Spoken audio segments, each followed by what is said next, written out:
দক্ষিণ পশ্চিম বঙ্গোপসাগর এলাকায় সৃষ্ট লঘুচাপ নিম্নচাপে পরিণত হওয়ায় চট্টগ্রাম সমুদ্র বন্দরকে ১ নম্বর দূরবর্তী সতর্ক সংকেত দেখাতে বলেছে আবহাওয়া অফিস।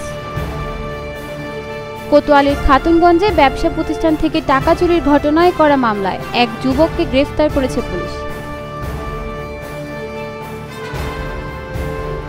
চাকরি দেওয়ার নামে জাতীয় নিরাপত্তা গোয়েন্দা সংস্থার কর্মকর্তা পরিচয়ে ৩৪ লাখ টাকা আত্মসাতের অভিযোগে সীতাকুণ্ড থেকে এক দম্পতিকে আটক করেছে র্যাব।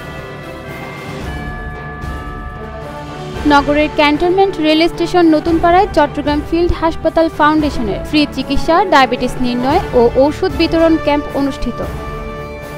কয়েকদিনের ব্যবধানে চট্টগ্রামে ৬০ থেকে ৮০ টাকা বেড়েছে কাঁচামরিচের দাম, বিক্রি হচ্ছে ১৬০ থেকে ১৮০ টাকা।